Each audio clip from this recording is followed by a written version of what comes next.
Would it help to kill the cabinet? Yeah, just smash it with a hammer. I've got one of those. Why do you just have a hammer ready? But it's so cool. I don't want to hit it. I'm gonna take a doo-doo brown. Yeah, exactly. Like something stupid like that. Yeah. That's very impressive. So Fuzz can pull out Liam Neeson. I can pull out a hammer. Nick, what do you have hiding around you or within? It's not a watch. It's an Omnitrix. I'm gonna eat these fruits now. What? What'd you call me? That's what he pulled out. He just randomly pulled out a jar of fruits. Alright, so we have hammer, Liam Neeson, jar of fruits. Yes. No, we decided to play Bastion this time around. On their website, which I looked up, they actually have a summary of the game, so I can just read it, and it's pretty good. Quote, Bastion website, supergiantgames.com. Bastion is our first game, an original action RPG in which you must create and fight for civilization's last refuge as a mysterious narrator marks your every move. So, Bastion was pretty cool. I played this game probably when it first came out. It was very new, very exciting. One of the more interesting things that they did with the game off the bat was just a couple, I guess, starter points is as they mentioned in their own summary, the actual narration is amazing. Logan Cunningham did the narration for the game. The soundtrack is done by Darren Korb. You see a lot of the music that he produces for this game, I know, was done in a closet, and I'm like, the fuck? How did you produce that? The visuals feel nice, hand drawn, and warm, and it's a Supergiant game, so you get fast, frenetic action. But since this is the first one, not everything is going to be as polished, but it's a great starting point for what this game is going to become, or what the games are going to become. Yeah, I mentioned in our group chat about basically it's one of those things where if they hadn't made this, there's no way that they could have gotten to Hades and then eventually Hades 2. You mentioned another title they had in between, Transistor, I think was the name of it. Pyre. Oh, Pyre as well. Yeah. Transistor and Pyre. Yeah, so I haven't played those. Yeah. But yeah, it's definitely one of those things where it's you could see the skeleton of future games in here. So I thought that was really cool. And you could see kind of things that they took that made sense, or maybe they toned back other things. One thing I think about that I mentioned as I was going through is that there are just so many different weapons in Bastion. And granted, there are a lot of weapons in Hades as well, but I feel like it's a lot more intentional with the usage there. A, they cut back, and then B, it feels like it's just more cleaner overall, and that how things are developed and making sense. So yeah, that's kind of my first point coming out of it. I definitely agree with you both that you can see kind of the early DNA of the other Supergiant games. I've only played Hades 1, but I've seen some gameplay of Transistor, a little bit of 2. The excellent music, really visually distinct art style. Nothing else really looks exactly like Bastion. I liked the narration. I like your point, Matt, about the many weapons, because that's one of the things that I have a bit of an opinion on. But overall, I mean, it you can really see how Supergiant developed as a studio, what their core things are. Yeah. And aesthetically, I really liked the vibes that they were going for. I knew that it was going to be fantasy, but as soon as Cunningham started talking and the music kicked in, I was like, Western? Yeah. So that was a really fun aesthetic choice. I really liked that. It kind of reminds me a lot about the Gold Rush in a lot of ways, in terms of the way that they're theming it. It also, again, kind of is a I think that they kind of use their narrative to talk about the way that Americans colonialized, you know, Native American territories, encampments, things like that. And in the case of Bastion, what it talks about is how instead of like learning how to um like live together peacefully between the two races, I forget the names of them if one of you can remind The me. Ura Yeah. and I think it was just the Ceylondians. Yeah. So say the main character is a Ceylondian, and Zulf and what's her name? Yeah. I forget her. Azia are Ura. Um so the idea is that the Ceylondians basically kind of like built up this like wall and like capital to defend themselves against the Ura, and inside of that wall they start to build like this giant weapon to essentially destroy the Ura. um and when they unleash the power of it, it actually backfires and basically turns most of the Ceylandians into stone, stone and then ash. And it's pretty interesting because the society itself is presented as very like lighthearted and kind. You see like the way that the kid kind of lives his life day to day, and through the little narrations that the narrator has, his name. Oh, names are hard. What's his name again? I think they just call him the Druck. narrator. Yeah, it's something Druck, I think, Ruck. or Ruck. Ruck, yeah. He is instrumental to kind of give you the actual lore building for what Caelandia was like, but then at the same time, underneath this like happiness, you kind of see that this society was kind of awful in the way that they treated the Ura. And so you have characters like Zulf acting as like an intermediary between the Caelandians and the Ura, and ultimately like he fails his mission, and it kind of talks about like, okay, so now that we've destroyed everything, how do we move on from this as like a people, as a society? And it's a very like interesting and compelling start to a narrative for the game.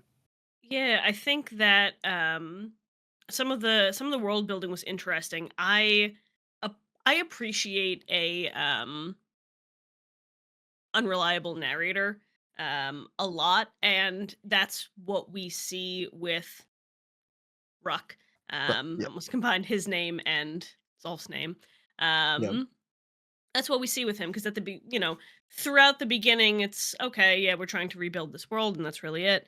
And then every so often there's like kind of a hint that something's not quite right.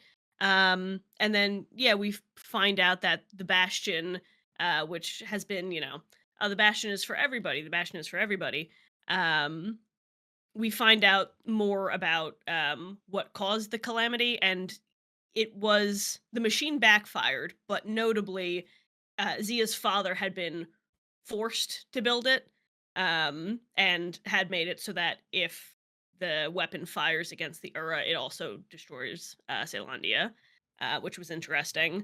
And I thought just some little elements of the narration about how, you know, oh, this is for everybody, but this destruction has to happen. The destruction that the kid is bringing has to happen so that we can eventually hit the good part. So it's was very much kind of that idea of the flawed idea of the righteous quest with a just end, um which I thought was very interesting and neat. And then obviously at the end, you have two decisions, and both of those kind of are your way of, well, two sets of Decisions. decisions. Two sets of decisions. It's like Nick's with like the cue cards. Like, Two sets of I get two. what you mean. I get what you mean. Yeah. That's Two true. choices. It wouldn't be a choice if there was one option. Okay, so you can There's- you can click 4 buttons at the end of the game in 2 sets. It's just like, imagine the ending is like the Mass Effect ending for 3, where it's just like, which orb do you want? Which Orbulon do you want? Do you want green? Do you There want blue or do you want red? there also That's is your a choice. secret fourth ending where you could just try and aim at the Star Child and refuse any of the options. That doesn't end too well. That's all I'm gonna say. But it is there if you want to do it. It's It's an there. Yeah, option. I mean, I can't believe it just starts Mass Effect Andromeda off the rip after that. That's the ending into, the greatest game ever made. I can't Yeah. believe Mass Effect is a direct follow-up to Bastion. Yeah. Yeah. It's so I weird mean, how they did it's that. just like it's like 2 years after, that's where it takes Yeah. place perfectly within They the shoot timeline of Mass Effect. when they shoot up into the sky, they shoot into Mass Effect. No, you have the option to choose whether or not essentially you are going with what Ruck is saying. We're like, yeah, we can try this all over again and see if something changes. This was the just end that all of our destruction came to. Or you kind of have to reckon with what happened and move forward. Yeah. And the first decision you have is whether or not you save Zolf or not. And then it's, what you do with the machine at the center of the Bastion, which I thought was really cool. I thought that was a neat way to, after a game where you're just told what happened, you can finally, have agency in what happens within the story. Mhm. Yeah. Um, I think too that each of the characters were very interesting for such like a small cast. Again, Logan Cunningham does all of the narration, and my God, when I heard his voice for the first time, I was like, beautiful, just beautiful. And it's so interesting because a lot of the narration occurs over gameplay, and especially like very strenuous gameplay. And I know that we had the complaint before with the way that Project Wingman delivered its narration at the same time as its gameplay. But for whatever reason, like with this game, there were moments where I was able to just like lock in and all I was doing was like listening to the narration and just like primarily focusing on it while the action was occurring. um Again, I know we said it was a criticism before, but like I can't explain why, but for this one I was able to like really primarily focus on it. I think just because like maybe it's like less particle effects and because it's more of like a 2D plane that you're fighting on. There's a lot less to contend with, especially like when you're thinking about like the buttons. This game is like a two or three, like a 4 button game, because you have a healing, you've got like 2 weapons, and then you've got like a special art. So it isn't a lot to prioritize and it's easy to kind of keep track of things. But going back to what I'm saying, before we talk about more gameplay, the 4 major characters of this are the kid, Rux, Zia, and Zulf. The kid was basically a Ceylandian. He used to work on the wall, which was a giant thing that like protected them from the Ura. He would like guard many nights to take care of his sick mother, but when she finally like passed away, he was basically left with nothing and they stole all of his money, so he basically just had to keep doing tours on the wall. um Rux, again, like we said, he was one of the people who developed the Bastion, and he was one of the people who designed the weapon. He's also the narrator. So he has essentially the most knowledge of this world. And when he like describes the many different jobs, which is kind of interesting, the weapons, I know we're gonna probably talk about the weapons later, but there's a lot of like details to like why these weapons were into the society, and I think story wise they have like some interesting implications that Rux definitely knows about. um Zia, she was a singer in Ceylandia. She didn't grow up with the Ura, so she's kind of treated as an other, which is part of her character. Her father, like we said before, worked on the weapon that caused the calamity. And the other thing too is that they have a brief backstory about this romance that she had, where the person who she kind of was interested in did not love her and was like essentially actively mocking her to her face by being racist, to the Ura. And then Zulf was a like supposed to be a politician between the Ura and the Ceylandians, and he was on the brink of like committing suicide. It's a topic in the game, and it comes up again later.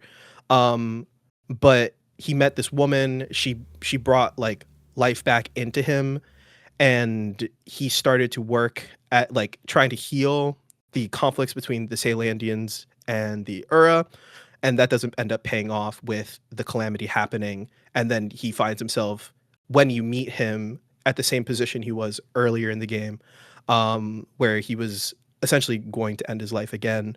But like I said, I wrote this line, and it always kills me because when I played it the first time, it just seeing like Rux near a tree with like a noose like tied up, that was pretty freakish imagery. He's like staring at the clouds, just waiting to do it, and then they say, let me find the line. Um, it's it's like, what do you tell somebody who's lost everything? And the kid says, "Come on, it's time to go." And it was just like one of those things that like severely impacted me very early in my life, seeing him like just like compassion and kindness and like kind of kickstarting the way that people have to get up and go. It was a nice little bit there, that I really appreciated. But yeah. Yeah, this is a little segue back, but just talking about like difficulty again in general, like and more from just gameplay. Like I didn't feel like it was too hard. I mean, I know we were a little harsh on Project Wingman for difficulty, but with this, it was just like I feel like you were given healing rather plentifully. So like, and I do feel like it's scaled. Like if you needed it more as a resource, whatever you needed, it was more willing to give that to you. So I don't remember like failing a level. There was one point where one of like the optional challenges, I was on like the last life and like very low on health, and like that was kind of the closest I got. There was a lot of the like proving grounds where I only got like the bronze rating or whatever, or just wasn't successful, and we can get into that maybe a little bit more. Yeah, but overall it didn't feel difficult. So I would say maybe if you're someone who's played like Hades and that's been frustrating you, you can maybe try going to Bastion, because it's a different kind of vibe. It's like it's meant to be more forgiving. Yeah, I think that point of the narration, because I was thinking about that when I was playing. I'm like, I really hated this in Project Wingman, but it's not bothering me now. Yeah. And I was trying to figure out what it is, and I do think the point about difficulty makes the most sense. Because I was wondering, all right, maybe it's like I immediately launched into like game theory and like, oh, flow state. I wonder if there's something going on here. Like Yeah. I went, but I do think at the end of the day, it comes down to I am relatively used to playing these kinds of games. Hmm. There were some things with the isometrics that were something that I'm sure we're going to talk about, which presented a little bit of difficulty. But overall, it was very forgiving, like you said. Hmm. Um, so I didn't fail a level. I think there were only, I'll say, 3 times where I died, and then you'd have the like get back up mechanic. Hmm. Um, Yeah, yeah, but yeah. I never like actually Yeah. failed a level after Yeah. that. Yeah. Um, so yeah, there was especially, and I don't know if you guys had a similar experience. Especially towards the end of the game, I found that I was playing very recklessly because Hmm. I was never missing health or black tonics. Yeah, So So it I kind of agree with reached a that. it reached a I point where so one of the things I really like about this game, in the conversation about difficulty, is that a lot of the difficulty of this game is customizable. So there isn't, I know there is like a new game plus mode, which I think does crank up the difficulty a little bit just because you have access to all of the weapons right away. But what's really nice about it is that, so as you're rebuilding the Bastion, you basically have these different stores pop up every time you get like a fragment to like restore the Bastion to what it was, and it gives you access to different stores. This is basically how you swap out weapons, how you upgrade weapons, how you swap out tonics, which are just like silent buffs and things like that. And then you also have like challenges, an area to buy upgrades, and then a idol shrine. The idol shrine is where you can really tweak your difficulty. So if you think that the game is too easy, like you guys are saying, like they do provide like a lot of tonics so that you don't just like completely crash out. Um there's a lot of health potions and a lot of, I think it's black tonics to like let you use your special abilities. Hmm. Um, but the difficulty I think is very customizable because I basically I clicked like a couple different idols just to make it a little Yeah. harder on this playthrough for me since I've done it before. I've beaten this game in the past. So for me it was a little more difficult, but even still, like I didn't have too many issues with the actual um difficulty of the game, but it's just that like I really like that they did it this way. And for me, like playing with like 5 or 6 makes it a little harder. And then like you can play up to 10, and I don't know what kind of person would play 10. Enemies can heal themselves and block shots. Like I don't You are a freak, sir. Like I cannot tell you. Yeah. It's so scary. I put it on like one time when I first played the game to try it out. I will never do that again. That shit was that shit was scary. I feel like it's one of those things where they're not expecting you to do all 10. Obviously, there's somebody Yeah. out there. I don't know who you are, but There's somebody's someone out out there there has playing done New Game that. Plus. Yeah. New Game Plus, all 10, every weapon unlocked. They're just like Hmm. they're literally godly. I cannot describe how hard this game gets when you start like really cranking up that difficulty. Yeah, but to that point, it's like, yeah, I do really like that as having that modulation, because it's like at that point, even if say you have a bunch of game overs, like you got to say to yourself, it's like, well, I did this. Like there's no way to like point the finger and be like, we get tilted and then you just blame it on something Yeah. else, and it's like, oh, that's bogus, like that part of the level didn't make sense, or oh, that's not fair with that kind of time. Like, no, you made that timing. You made it so they could block your shots, you made it so they could heal. So adding that kind of setup, I think, is super helpful for, if you need a little bit more for your difficulty for someone like you, or if it's the first time for like me and Emily and we're just kind of riding it out. So I do really like that as a game design choice. And going off the difficulty setting, because you can just like kind of click on and off the idols, like it just makes it so that like your experience is like completely custom with difficulty. And I really enjoyed it, so that it wasn't, if I ever thought a point was getting too hard, I could just like click it off and then like continue the game from there, and I didn't ever have an issue with it. And it's nice because like if you do decide to do more difficult routes, you get rewarded with more HP, more experience points and more money for doing it, which is cool. Yeah, and then going back to what we said earlier, it's like obviously you can see the comparison of like, this is why the heat system existed in Hades. Like it was idols to start, and then it was same thing, but it's like, okay, well, we're gonna gatekeep that till after you beat the main story, and then after, if you want to just modulate afterwards. So yeah, just bring back that point of like, they clearly, you could see A to B. I liked the customization that they did have. The idols were good. I played with those a little bit. Hmm. But I liked that you had the option for a lot of different weapons that play a lot of different ways, and you could customize exactly what that was based on what Yeah. upgrades you gave each weapon. The Hmm. fact that you could play around with that. I really liked the fact that you could tweak. It wasn't like these are offhand weapons, these are main hand weapons. That wasn't a thing.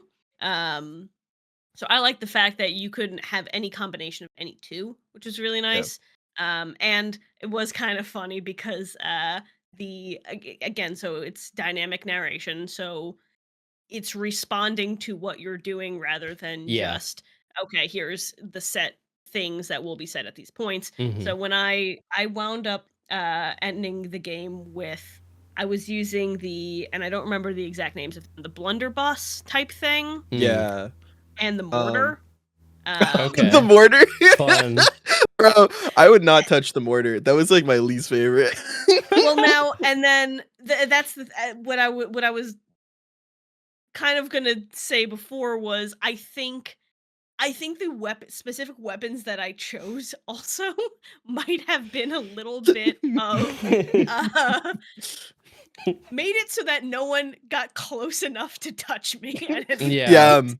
yeah, I that did makes not sense. I did Yeah. not have a melee weapon, so I think that was Yeah. also kind of where I was feeling things were a little bit easier was I play for the most part in a MOBA, I play tank. Like Mhm. I want to be a bruiser, I want to be in your face. Every other game I want to play a ranger, I don't come near me, do not touch me.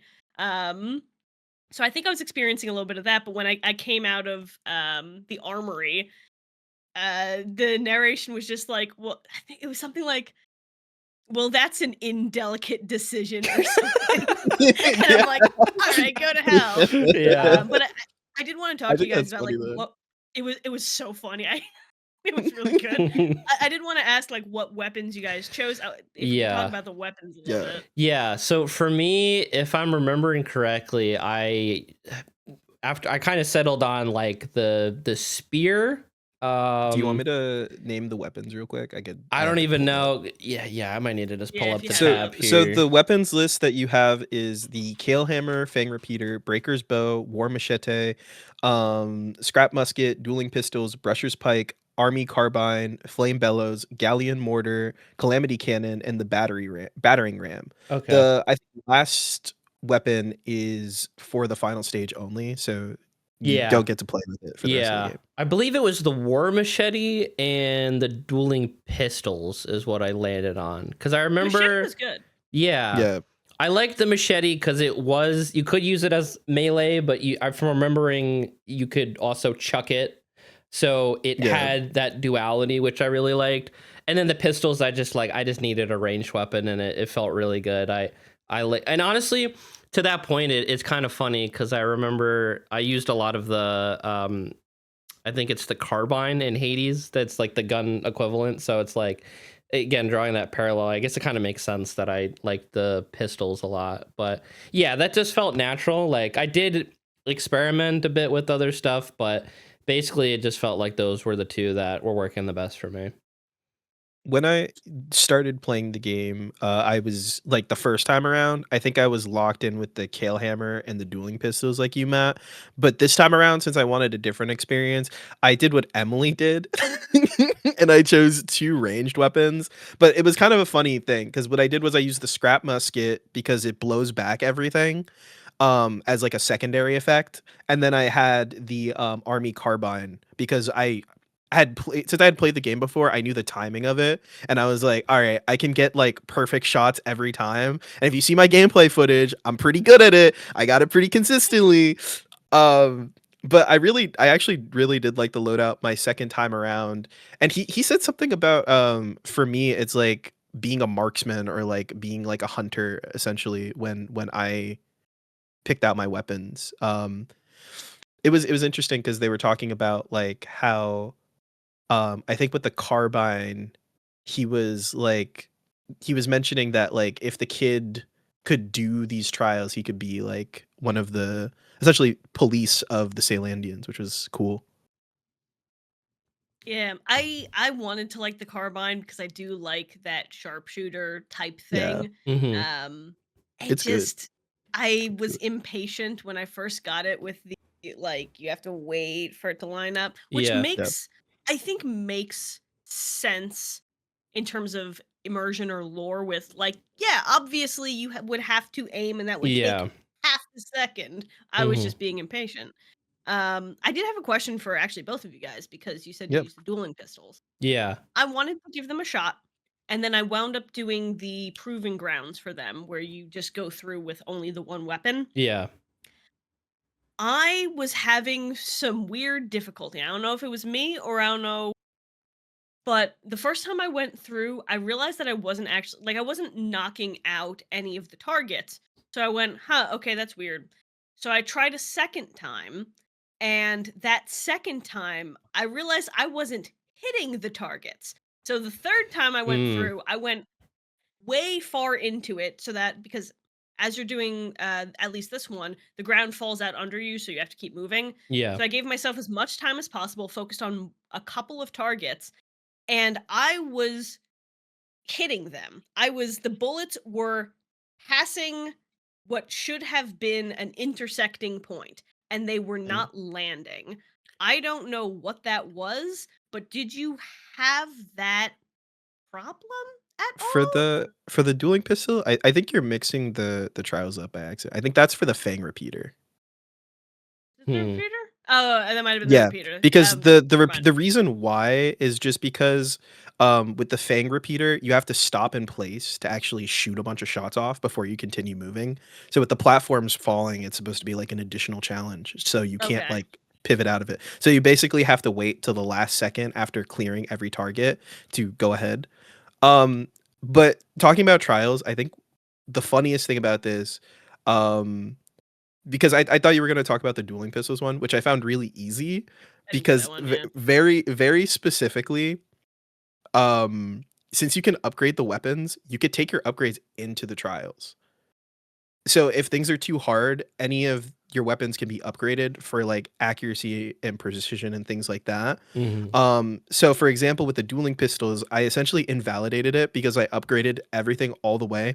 And since if you play on controller, it auto locks your targets, which is annoying because you can't switch the auto lock on specific things. So some of the challenges are really hard with like collective enemies when you have to like pick a specific target, but others are really easy if like only one thing is like popping up on screen. So like for the dueling pistols for me, it puts you in the middle with a bunch of targets surrounding you, and all I did was press the square button. And because I had like upgraded it to the point where I had like a huge ammo capacity and like straight ahead accuracy versus like the spread that the pistols have, it just would just destroy them within seconds, and I didn't have to do anything. But yeah, I mean, talking about like difficulty, especially with what you were talking about, that one is a really tough section, and I think too, if you start shooting targets ahead of you early, it starts to trigger the platform movements as well. But yeah, I think every gun has a slight amount of spread, except for like the carbine, which does just straight ahead. Um, but the other thing too is that because it is on isometrics, sometimes I think the perspective makes things feel like they're hitting when they're not. I experienced this problem very specifically when I was doing the scrap musket challenge, where you had to like shoot a bunch of targets at once and like kind of knock them all down. Like the spread was really weird. And there was another weapon, I think it was the carbine too, where I thought like my alignment was correct for positioning because I could see both when it like kind of locked into it, or it might have been for the bow actually. But when it shot through, it like it was off, like, and it wouldn't hit the middle balloon essentially. Yeah, I do think that might have been, and I want to talk about the Yeah. isometrics. I do think that might have been one of the problems that I had.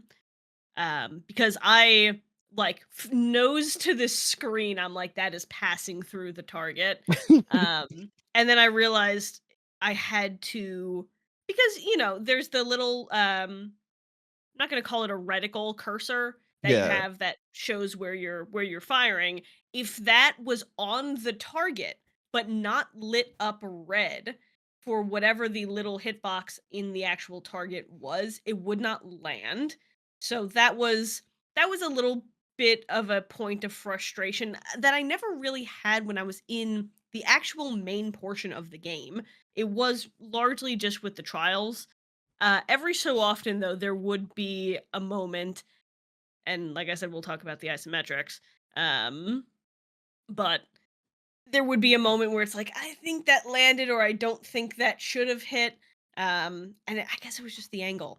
But One thing I'm curious about is just how much you guys interacted with the proving grounds in general. Because for me, I thought that they were really cool to start. I was like, oh, this is fun. Like it's a little trial with the weapon that you just unlocked. But as a byproduct of having so many weapons in the game, there is an equal amount of proving grounds. So Yeah. I think after like the 7th or 8th one, I was like, nah, I'm good, man. Like, I'm glad that this is here, and obviously it's optional. But for me, at that point, I was just like, I'm gonna keep jamming on the story.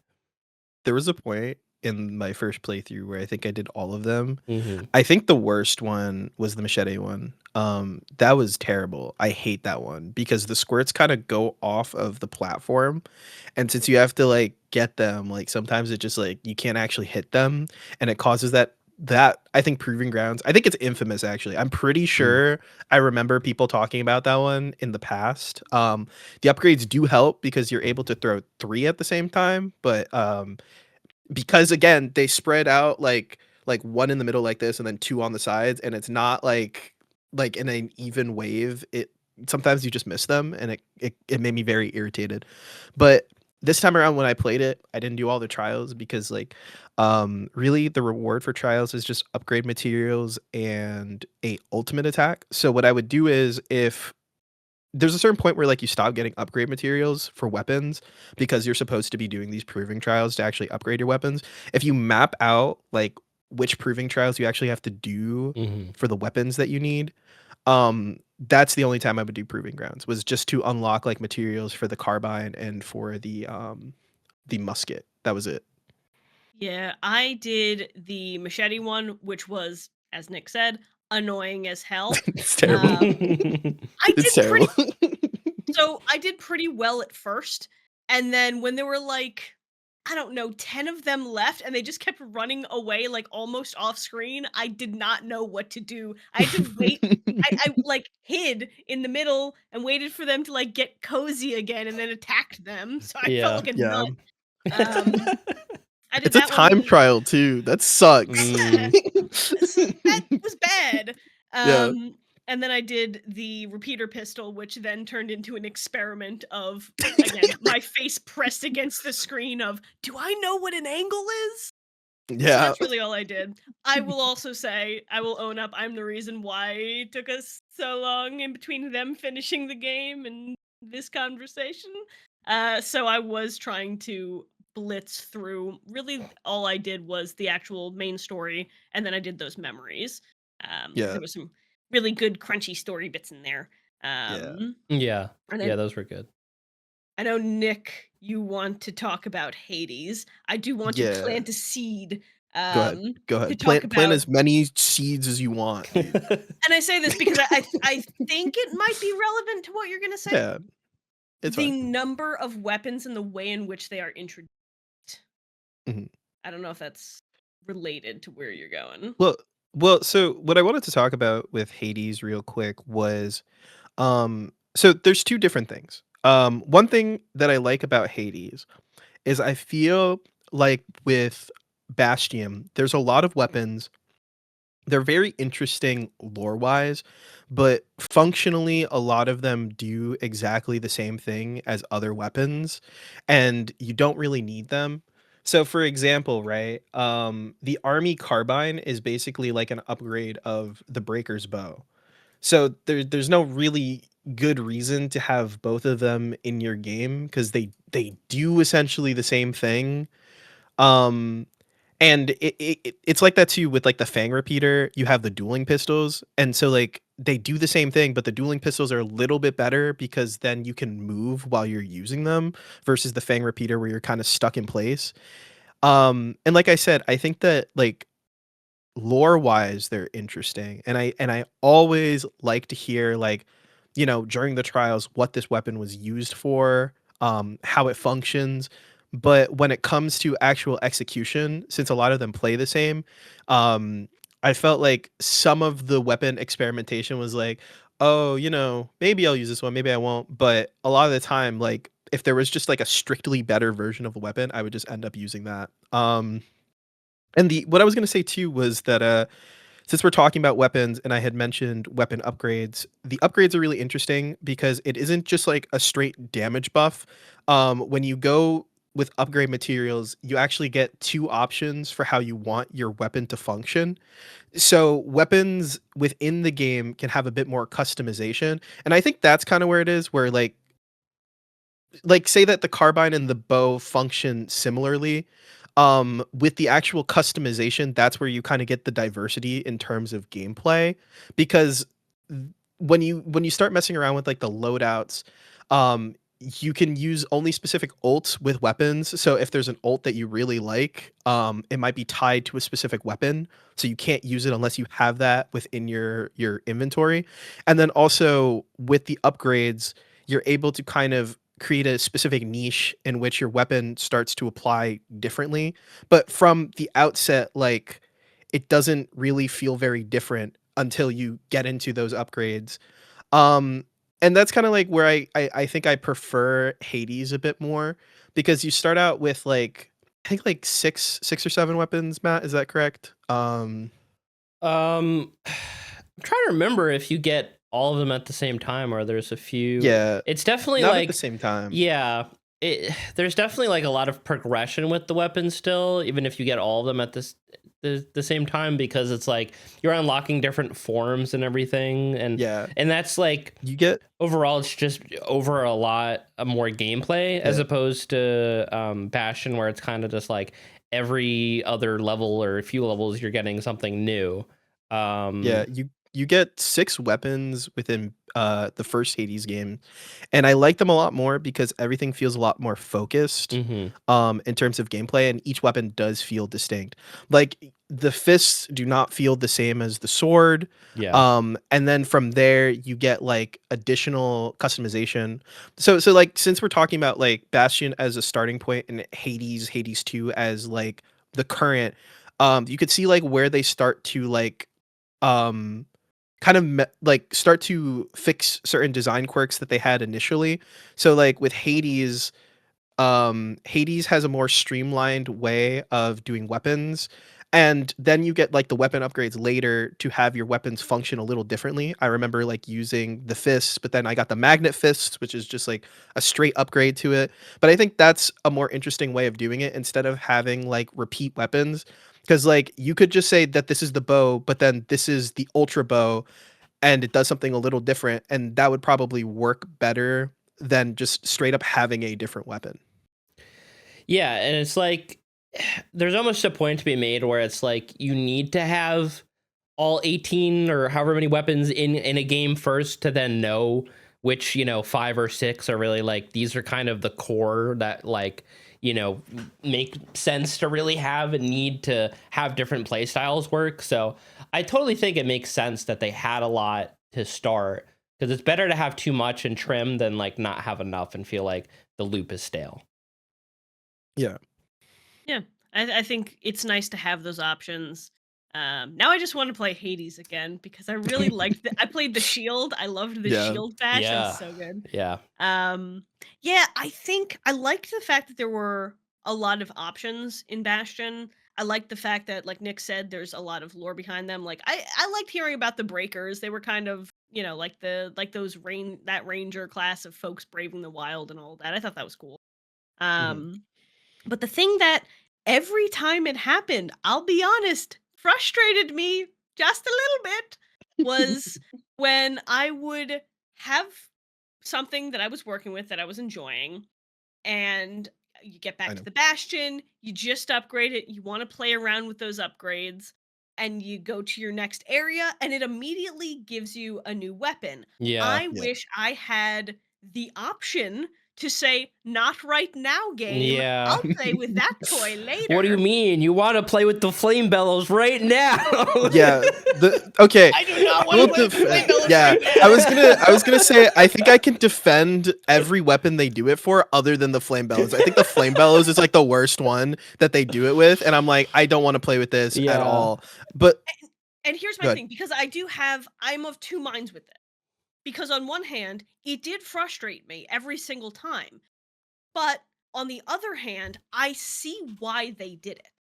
Yeah. Because yeah, that's because Otherwise, people are just going to stick with the one thing that they like, which Yeah. is how I know I play. And Yeah. this Yeah. makes you actually keeps it a little bit fresh. It's like, Mhm. okay, no, now you have to try this thing because you might actually like it. And sometimes I did. I didn't think Yeah. I was going to like the mortar because I don't tend to like that, but I had fun with it. I thought it was kind of fun and neat.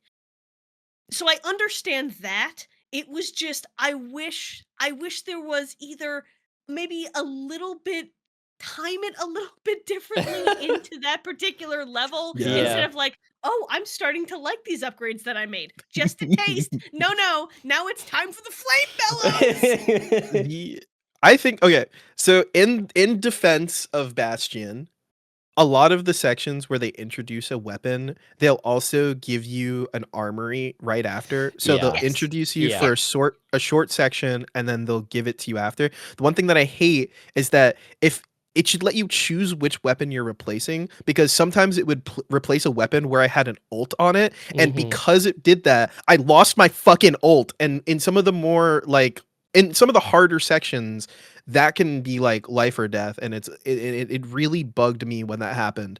I think it's fine that they like require weapons for specific things because for example like when you pick up the army carbine is like one of the most fun points of the game where Yeah. it's like they're putting a lot of aerial enemies and you're running up a railroad track um and so because of that, it's kind of like a I'd say like it's a better turret section where it's like you have to like line up everything and you have to time everything right because you can kill multiple enemies at once, but like it takes like positioning and precision to actually get there.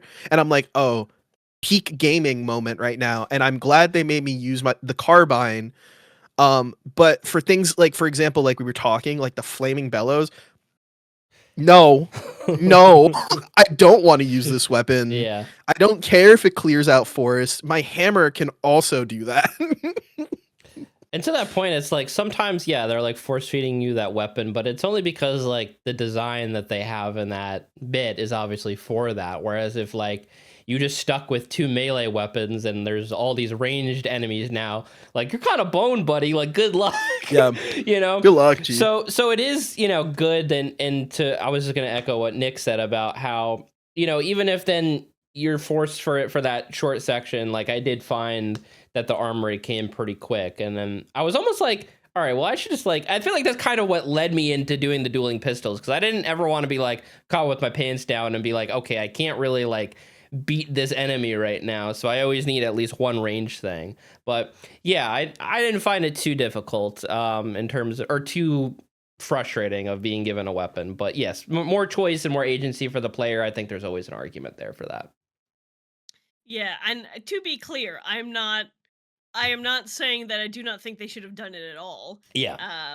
I just Yeah. think that having the choice of what slot it Yeah. takes up, 'cause that was also the thing that kind of fed Yeah. into, okay, I didn't for a lot of the game, I thought there were main hand weapons and offhand weapons. I didn't realize that it was truly a choice. Hmm. So I Yeah. I think making it so that you could decide what gets replaced would have been great. Um, I do think that the game did a really good job of doing the slow introduction of mechanics, and I think the weapons as they were introduced kind of helped alongside with that. So that was nice. I thought that was a good build up. Hey, here's a new kind of enemy. Okay, here's a new Yeah. kind of weapon to deal with that. I thought that was staged really, really well. One of the things that I liked was that with a weapon, you'd always get an introduction to a new enemy type, and because of that, Logan Cunningham Rux would always mention um specifically like the enemy by name. So that's why like we were talking about like the squirts earlier. We knew their names. He would mention like what they would do within society. So for example, like the what was it called? What are the guys with the giant pickaxes called? Do you remember? Scumbags. No, Um those were the big dudes. no, Windbags. those are windbags. Yeah. What are they called? But they had like enemies that mined and there were a bunch of different enemies in the game that served a whole bunch of different purposes within the world. And because Saylandia crumbled, they don't really know what to do anymore, and they don't really have roles within society anymore. So they've gone kind of into self-preservation mode, which is exemplified in the level with the railroad tracks, where they kind of are just like hoarding these cores that you need to rebuild the Bastion, because they know that they're powerful and it's a way that they can kind of protect themselves. And it's very interesting how like even the enemies like are trying to do self-preservation, because now you have like the people rebuilding the Bastion, you have the Ura themselves, and you have even the enemy types, like the other enemy types like the monsters trying to like rebuild and save themselves. Yeah, and I thought that was interesting. I liked a lot of the enemies. I wasn't a big fan of how many mortar plants there were. I Hmm. thought they all looked cool. Thought they, especially maybe towards the end, they felt like they got overused a little bit. But my favorite was I love the ankle gators. I loved Queen Anne. I thought she was adorable. But I had kind of, so the windbags were the dudes with the pickaxes. The scumbags were the big frog whale dudes that just spat out gunk. Um, I had kind of, and I don't know if you guys read this differently, I had interpreted the windbags as they had kind of been enslaved a little bit, like forced to Yeah. work. So it kind of felt like they were maybe partially just doing the only thing that they could, which was continue to, as we see, the critters of the world had made their own sort of bastion. Um, so I kind of assumed that they were doing that sort of thing. But outside of that, yeah, it seemed like, because they seemed intelligent. They were clothed and using tools, Hmm. you know. Be robed. Yeah, I think that they were probably like the most I guess unfortunate of the enemy types. Um but yeah, the other ones honestly seemed more, cuz the other thing about like rebuilding the Bastion too is that after brutally murdering these enemies, you also can kind of recruit them in a way. They have like a little system where like you could find artifacts of specific enemies, and like so you were Queen Anne was the big like narwhal looking thing, right? The ankle gator, which, yeah, The ankle kind gator, of yeah. Yeah. narwhal Yeah. ish. Um, the you could after you kill her, you could find her egg, and then you just get a baby ankle gator for your base. This happened, I think, with like they had like a one of the, I think they're called peckers. They have Squirt, which was another one. That I'm sorry, these are the enemy names. I didn't name these things. Pecker and squirt. Yeah, Pecker and Squirt. I didn't Glad name someone these addressed things. that. Yeah. Monk and TOS. Yeah. And then there was like the bull as well. I forget the name of the big mechanical bull, but each of them was interesting because like Pith. after you have like what? Oh, Pith. what's it again? Yeah, yeah. Pyth. Pith. Yeah, Pith is a god as well, but each of them is pretty fun to get until they do the thing that I didn't like and made me very sad. Would you like to Do you know what I'm expand? talking about? No, I don't know what But you mean. you want to build on that? So towards the end, there's a twist where Zulf realizes that Rux was part of the cause of the calamity, because the kid brings back a journal, but he can't read it because it's in the language of the Ura. So only Zia and Zulf could read it, and Rux because he worked with the Ura as well. And I think Rux didn't tell you about the contents of it because again, it would lead back to him knowing more than he's kind of leading on initially. And again, we kind of should have known that like Rux was a little untrustworthy because he knows all these things, and again, he doesn't really elaborate on like why he knows these things, which should make him seem a little bit more suspicious. But when Zulf kind of uncovers like what caused the calamity, what the Bastion is, and who Rux is, he decides to betray you, and he goes to find the Ura people, and he tells them that essentially you're building another weapon with the Bastion, even though, that's not what it's trying to be used for currently. So when you get there, the Ura attack your base, and there's a section where all of you and your companions are fighting. So like you're the ankle gator are fighting, the squirt is fighting, pith is fighting. And the thing is that they can actually die in this segment. So if Really? the Ura kills one of your pets, they die permanently. They are gone from the game. And you get this line like, the poor little pecker didn't make it, squirt didn't make it, pith didn't make it, and it's just like this like cold, like detached statement, and it just made me really sad when it happened in the game. Yeah, I didn't know that. Yeah. That's some trauma I Yeah. was not aware of. Yeah. Oh. Yeah.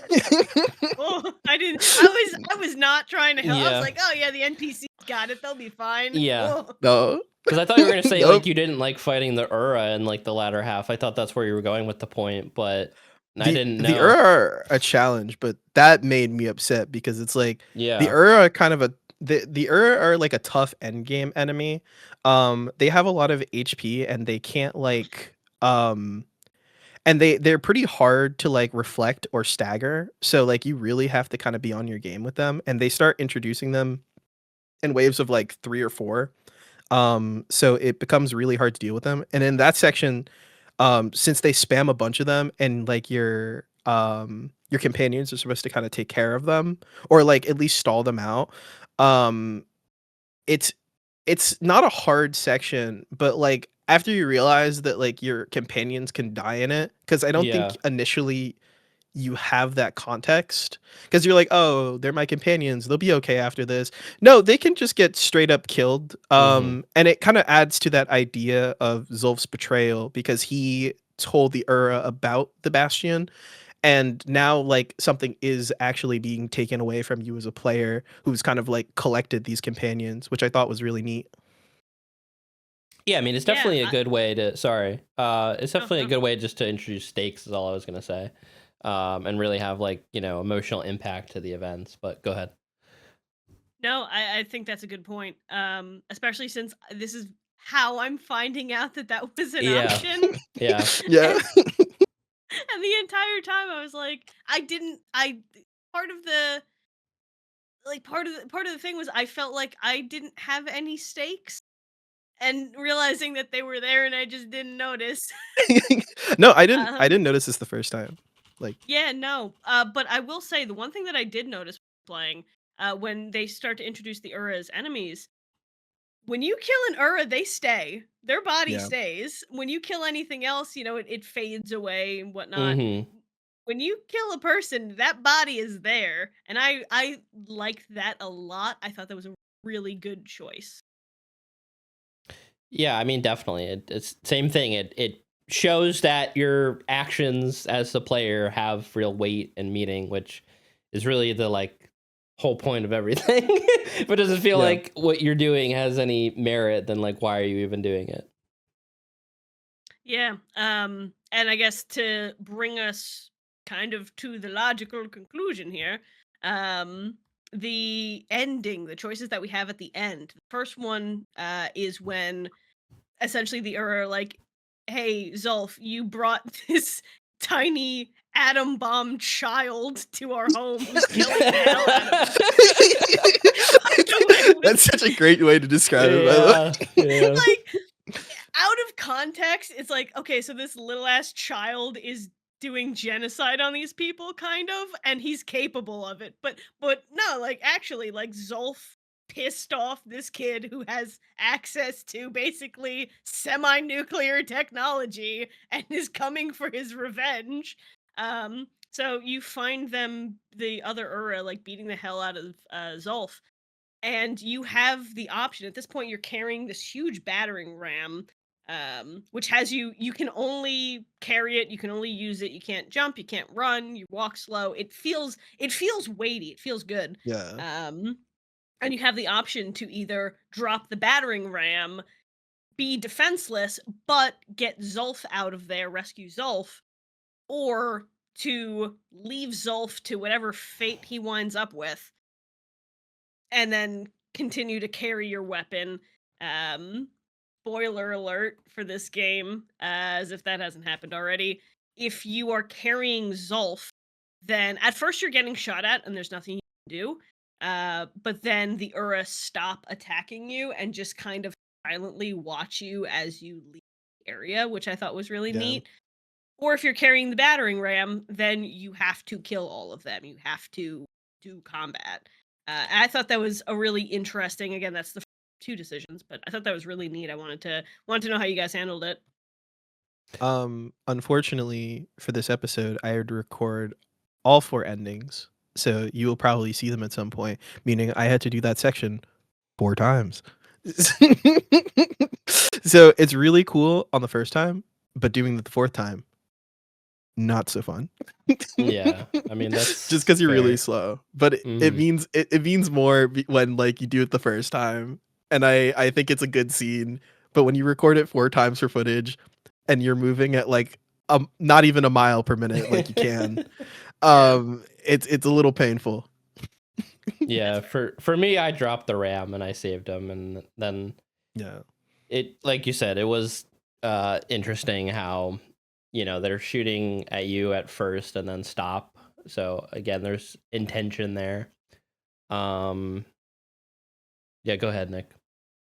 Oh, so one of the other things too is that um a really big theme of this game is the actual music, because again, it's a game about culture.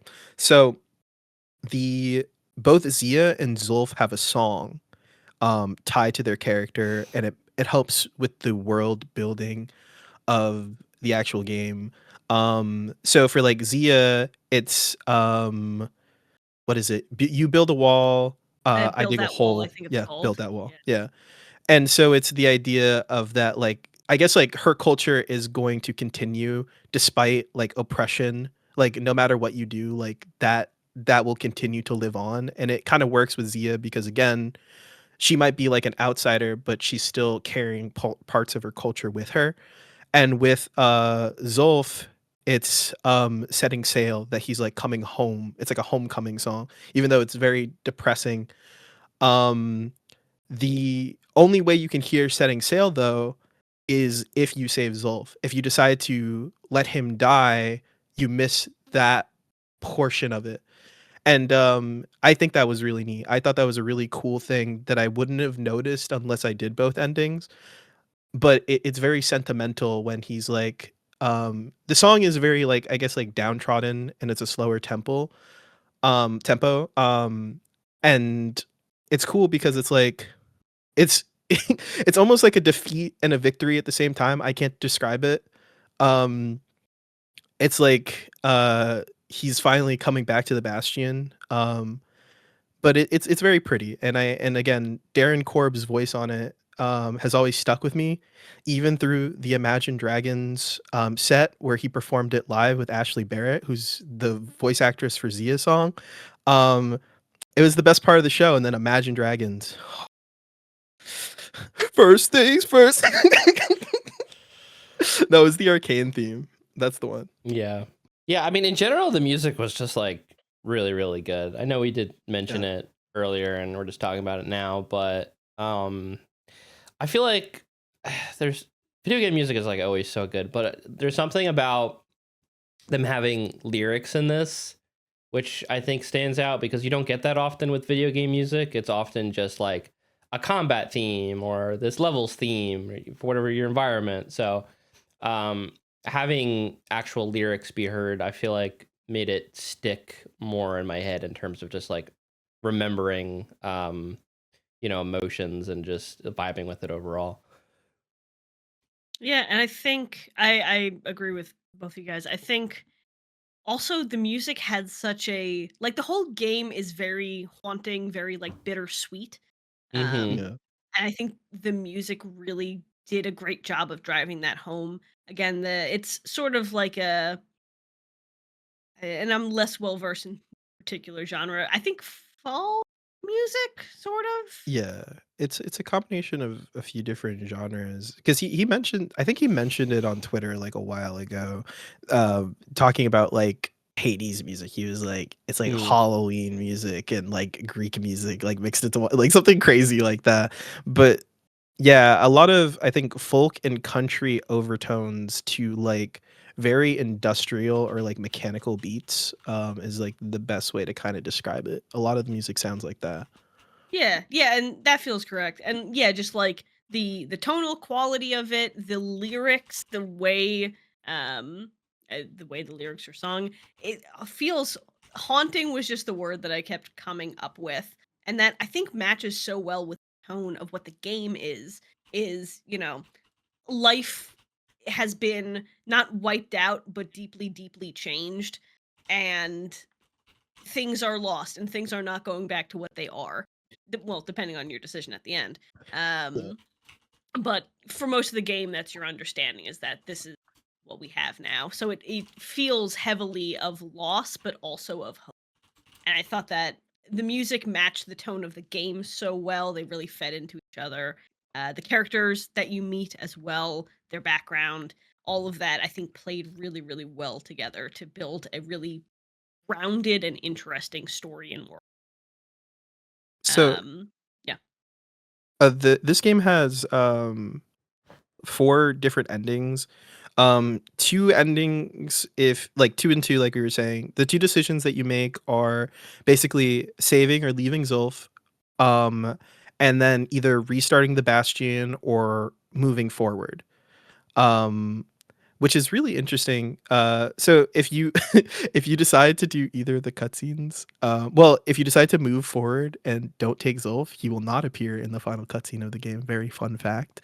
Um, but if you do, he's glued. You could see him. You can see his little character portrait in the tiny corner. It's pretty cool. But the whole idea is that the Bastion has 2 main functions. It can either be kind of used as like, I guess, like a giant airship to explore the rest of the world, and like it'll be powered and it'll function normally, or they could use all of the power of the Bastion to essentially reset time. For me personally, I'm not the biggest fan of time travel, but I think within the context of Bastion, it's very interesting because essentially it would reset the world to a point in time before the calamity occurred, but everybody would lose their memories of all the events that happened in Bastion. So there's genuinely no guarantee that this would ever resolve the problem, Hmm. and that you would essentially restart over and over again. And I think too, if you play New Game Plus, he Rux actually says, like, I feel like I've been here before. Mm. Implying that like this has all happened over and over again until you just kind of decide to move on, which I think is really neat. Yeah, I ended up just going for the move forward ending because it felt like what the game was trying to do as a message of like, yeah, it sucks, but you just gotta like let go and move on. It's a theme that I don't think is like entirely new, but I think is like a worthwhile message. I wonder if you guys have any thoughts of like if there is an interesting moral dilemma with like either choice, or it just kind of feels like there is a quote unquote correct choice, even if you're like, even though you're given an option. Like, do you think there's any merit or any argument for the other side of the endings? I think for me personally, so I went with the move forward ending. Yeah. Um, and partially because I don't enjoy time travel and time nonsense in a Mm-hmm. story. It's just not for me. Um, I did like the whole we don't know that this can't be prevented. Yeah. I like that.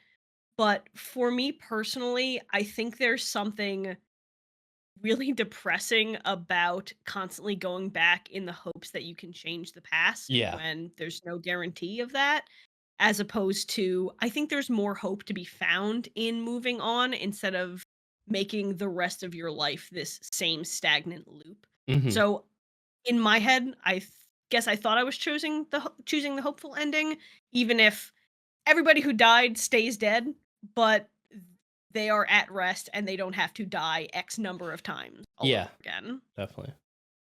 Yeah, this time around, like the first time I did the what I believe is the true ending, which is like saving Zulf and then um like moving on. Mm-hmm. But This time I did the, I guess, like, technically the bad ending where I decided to reset everything.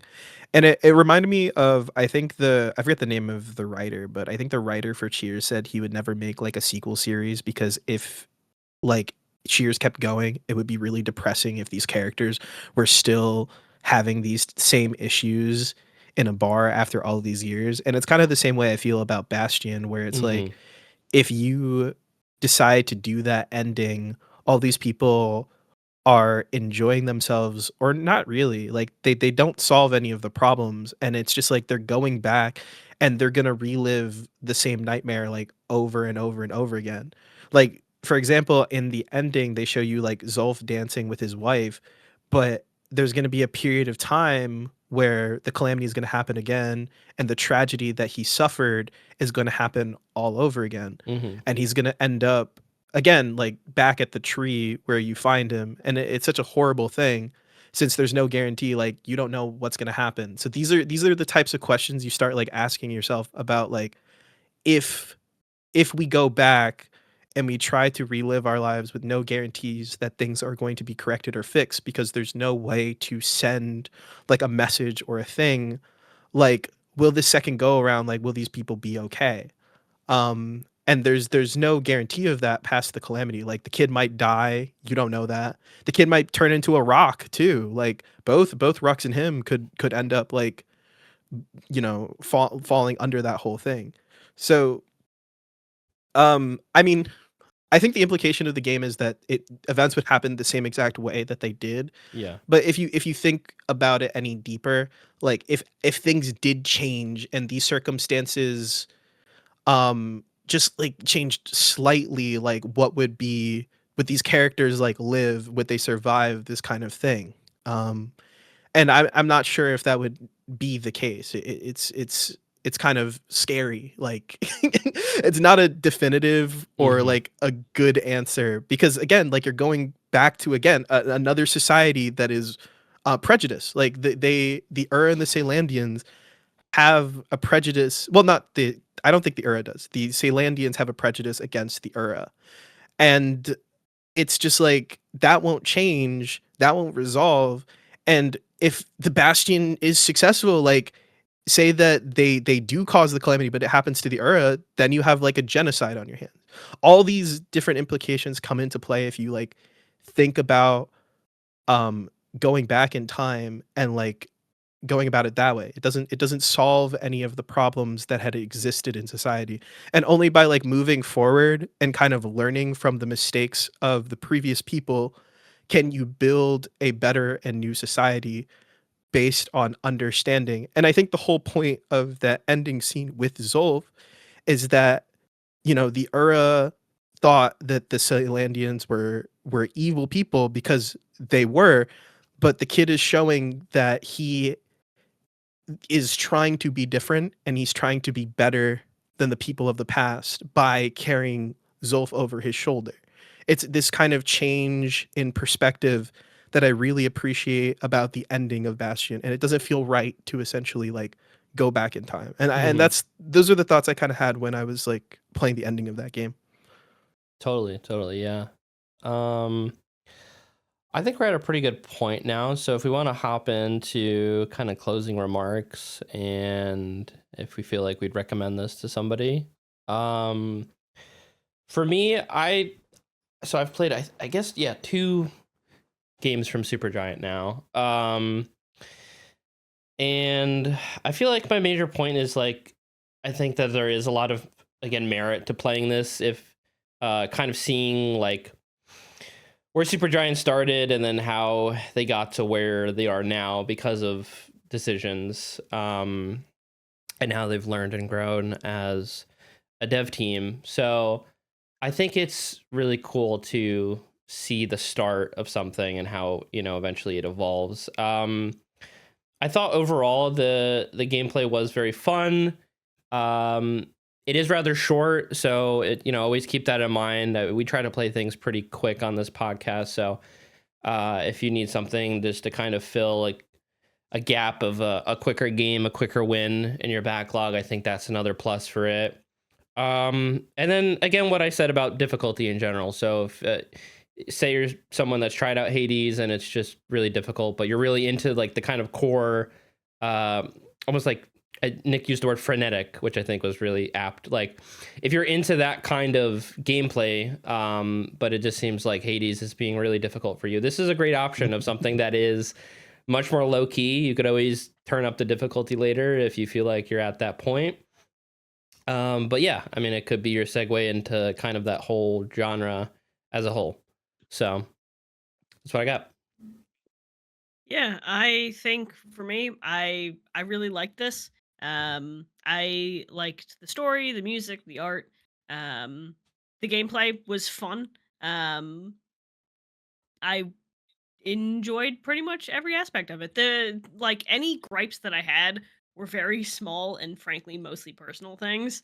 And largely just came from angles and isometrics, which I think you're gonna find with any isometric game, maybe.